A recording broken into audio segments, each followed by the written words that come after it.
Well, hello everybody. This is an attempt to make salmon patties, salmon croquette, and I have gone ahead and started working on my little project here. Um, so let me do this in segments. We'll try to put it all together for a little video for you. Okay, as you can see here, I've got a can of red sockeye salmon. I'm using 2 of these sized cans, and I have them already in the bowl here.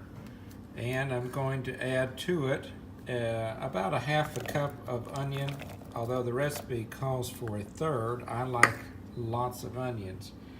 So I'm going to put that in, and I'm going to add this egg, and then I'm going to put in some baking powder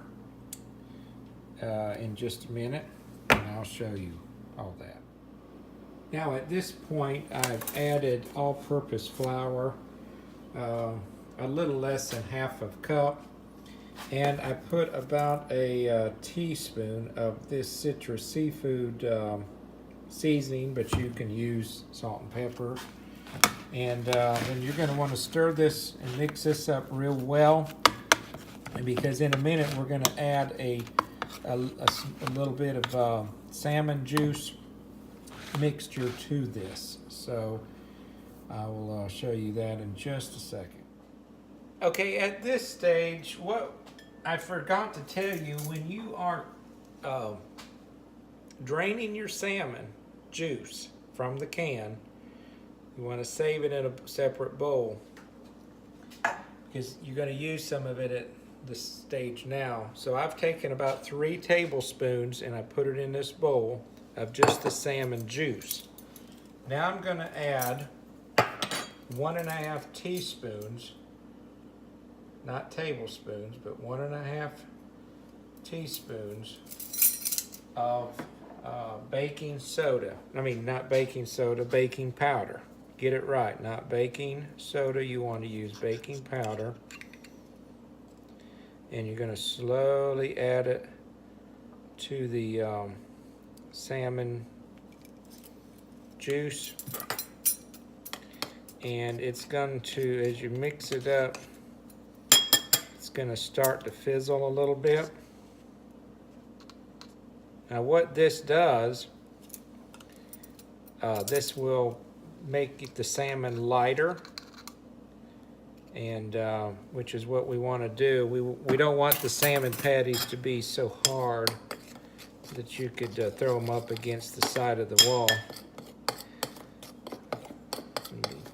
So what this has done, I don't know if you can see into this, but it is a foamy mixture, and I'm going to add it now to my salmon mixture and mix it very well together. Now, after I mixed up the salmon patty mixture and seasoning and everything together, I have formed these patties in advance, which I will put in to the hot oil. I'm using olive oil, and you're going to want to heat your stove up and the oil get pretty hot before you put it in. But the reason why I do it at one time is so that they all cook around the same amount of time, and then later I will flip them and cook them on the other side. I have put the patties in the hot oil and had flipped them over one time after approximately 3 minutes on one side, and they appear to be cooking nicely. You want to cook them so that they're even all the way through to the center, and that the inside is done and not raw. But you don't want to leave it on one side too long and it gets burnt. Well, the salmon patties are done and they look very good. They're golden on both sides and firm to the touch. So I think this is going to be a winner. Thank you for taking the time to watch this, and I hope that it works out good for you as well. I think there's a lot of variations to this, but God bless you and enjoy cooking.